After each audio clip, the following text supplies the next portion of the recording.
President Biden says the U.S. is ready to strike back against the terror groups that killed 3 American service members. The strikes on multiple targets could come at any time and last over several days. The fighting in Israel continues on several fronts, in Gaza, along the Lebanese border, and extending to the biblical lands of Judea and Samaria. Chris Mitchell reports on the conflict from Jerusalem. Israeli Defense Minister Yoav Gallant warned on Monday that the window for a diplomatic solution with Lebanon is closing. There will be a stage when our patience will run out, and our ability to contain this matter will expire. And as a result of this, we may end up with forceful action. Hezbollah, Iran's largest proxy in the region, has been waging a low-scale war against Israel on its northern border since just after the October 7th Hamas attack. Gallant said Israel's home front is preparing for war and warned Lebanon. What you saw in Gaza can be copied to Lebanon, and the Air Force dedicates a small part of its force to Gaza. It keeps a large part of its force on standby. In order to deal with a northern scenario, I hope we don't get to this situation, but we are prepared in this matter. The fighting also spreading to Judea and Samaria, also known as the West Bank, where Israeli forces carried out a raid in a hospital in Jenin.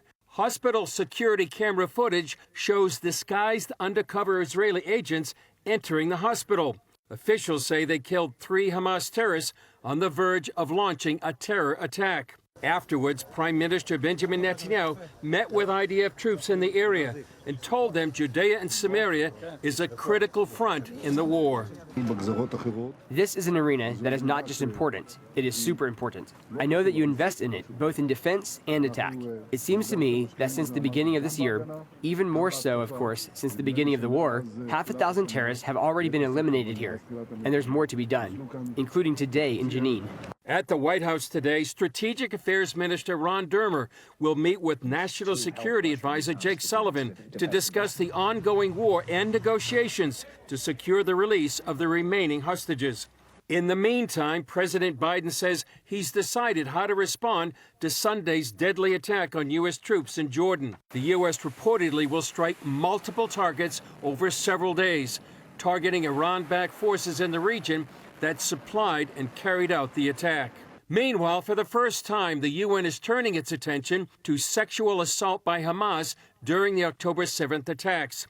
The UN has been criticized for its silence over the rape, torture, and murder of Jewish women. Israel's First Lady Michal Herzog met with Pramila Patten, the UN Special Representative on Sexual Violence and Conflict, who called on the victims of Hamas to tell their stories. Chris Mitchell, CBN News, Jerusalem.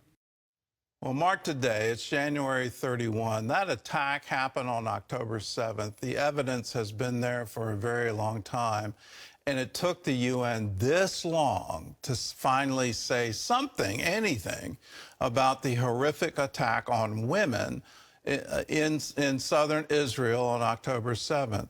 It didn't take them long to start complaining about the attack against Gaza in order to release the hostages. They complained about that pretty quickly. The International Court has already had a hearing on it. It's taken this long for the UN to wake up. When are the American people going to wake up about what is happening at the UN and how it seems to be automatically oriented against Israel? The number of investigations launched at the UN, it outweighs any other country by a mile. Let's not let this happen, and certainly let's not let it happen with our tax dollars. In the coming days, you're going to hear about a campaign. It's called In Your Hands, and it's trying to influence the mother of the Emir of Qatar.